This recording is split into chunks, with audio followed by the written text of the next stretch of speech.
கொண்டு செல்வோம் கொண்டு செல்வோம். உழைக்க மக்கள் போராடி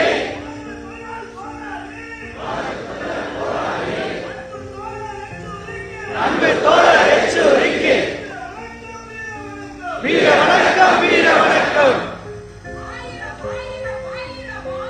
ஆயிரம் ஆயிரம் ஆயிரம் ஆயிரம் லட்சம் லட்சம் லட்சம் ஆயிரம்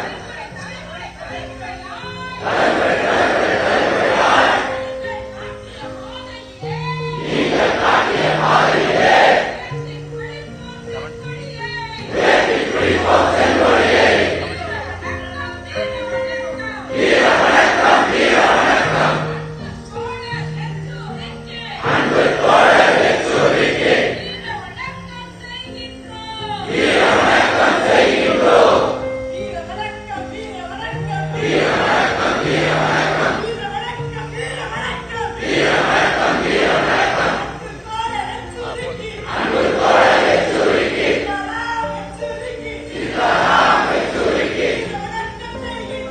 வீர வணக்கம் செய்கின்றோம்.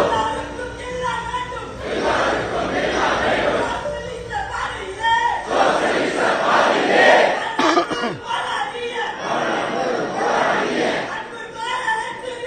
அன்பு தோழர் எச்சரிக்கை.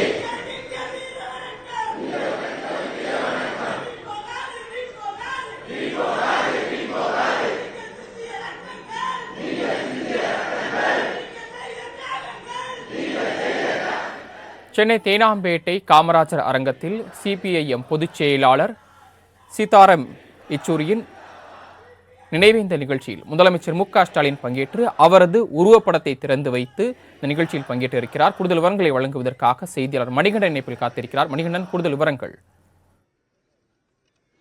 வணக்கம். கடந்த செப்டம்பர் 12ஆம் தேதி உடல்நல கோளாறின் காரணமாக மார்க்சிஸ்ட் கம்யூனிஸ்ட் கட்சியின் தேசிய பொதுச் செயலாளர் சீதாராம் யெச்சூரி காலமாயிருந்தார். இதனைத் தொடர்ந்து அவரது நினைவேந்தல் கூட்டம் சென்னை தேனாம்பேட்டில் இருக்கக்கூடிய காமராஜர் அரங்கத்தில் இன்று நடைபெற்று வருகிறது. இந்த நினைவேந்தல் கூட்டத்தில் அவரது படத்தை திறந்து வைத்து தமிழ்நாடு முதலமைச்சர் உள்ளிட்ட முக்கிய தலைவர்கள் இந்த நினைவேந்தல் கூட்டத்தில் கலந்து கொள்கின்றனர். குறிப்பாக சிபிஎம் மாநில செயலாளர் கே பாலகிருஷ்ணன், தமிழ்நாடு காங்கிரஸ் கமிட்டியின் தலைவர் செல்வ பெருந்தகை, சிபிஎம் அரசியல் தலைமை குழு உறுப்பினர் அசோக் தாவ்லே உள்ளிட்ட முக்கியமான தலைவர்கள் இந்த கூட்டத்தில் கலந்து கொண்டிருக்கின்றனர்.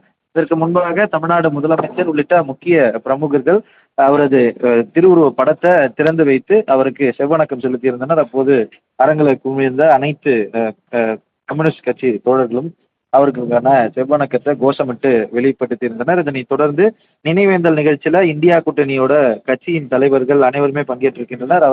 அவர்களது உரையாற்ற இருக்கின்றனர். முக்கியமாக நீண்ட நாட்கள் கழித்து எல்லா தலைவர்களும் இந்த நினைவேந்தல் கூட்டத்தில் ஒருமித்த மேடையில் ஒரே நேரத்தில் கூடியிருப்பது அரசியல் முக்கியத்துவம் வாய்ந்த கருத்துக்களை வெளிப்படுத்துவதற்காகவும் இருக்கும் என எதிர்பார்க்கப்படுகிறது. இந்த நிலையில கடந்த 12ஆம் தேதி உயிரிழந்த அவரது திருவுருவ படத்தை திறந்து வைத்து அவரை குறித்த நினைவுகளை பகிரும் நினைவேந்தல் கூட்டமாகவும் இந்த விழா நடைபெற இருக்கிறது. வழங்கிய தகவல்களுக்கு நன்றி மணிகண்டன்.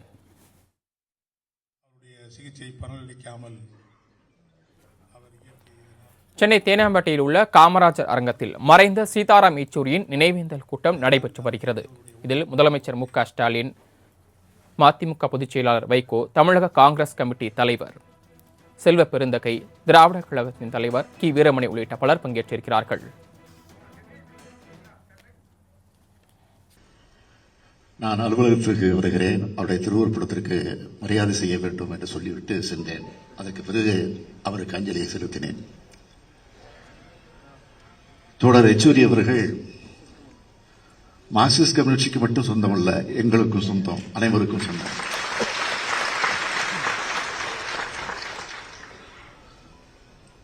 எல்லோருக்கும் சொந்தமானவராக அவர் விளங்கினார், வாழ்ந்தார், வாழ்ந்து காட்டியிருக்கிறார், எடுத்து காட்டியிருக்கிறார், வழிகாட்டி இருக்கிறார்.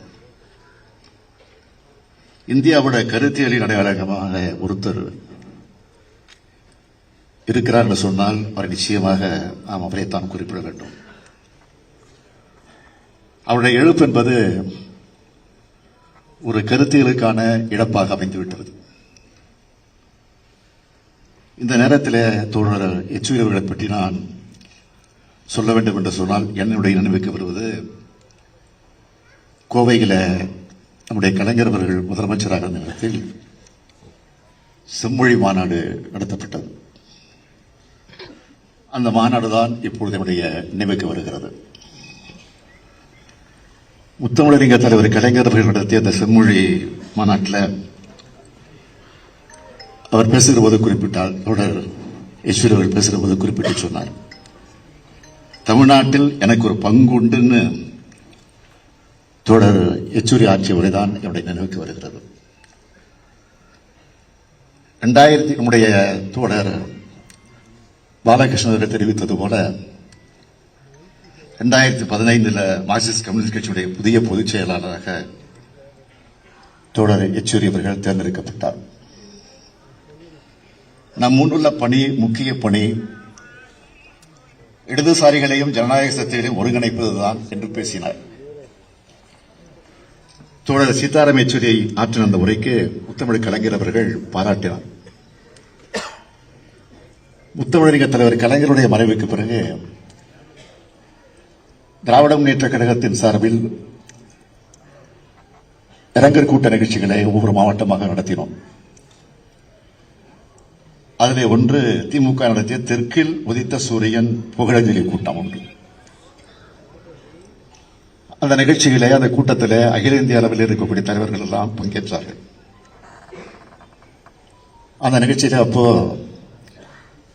மார்க்சிஸ்ட் கம்யூனிஸ்ட் கட்சியின் சார்பில் தோழர் யெச்சூரி அவர்கள் பங்கேற்று கலைஞர் அவர்களை பற்றி போற்றி புகழ்ந்து பேசினார்கள். அவர் பேசுகிற போது குறிப்பிட்டார், சென்னையிலே பிறந்தவருக்கு தமிழ் பேச தெரியும்னு இருந்தாலும் மற்ற மாநிலங்களிலிருந்து வந்திருக்கக்கூடிய தலைவர்களுக்கு முழுமையாக புரியாது என்று ஆங்கிலத்திலே முழுமையாக பேசினார் யெச்சூரி அவர்கள். சமூக நீதிக்காகவும் பெண்களுடைய சம உரிமைக்காகவும் போராடினவர் கலைஞர் என்று குறிப்பிட்டார். தமிழ்நாடு இல்லாம இந்தியா இல்ல, கலைஞர் இல்லாம தமிழ்நாடு இல்லை அப்படின்னு பேசினார். அதை தொடர்ந்து பேசுகிற போது அவருடைய தமிழ் மட்டும் பிரபலம் அல்ல, அவருடைய நகைச்சுவை உணர்வும் ரசிக்கத்தக்கது.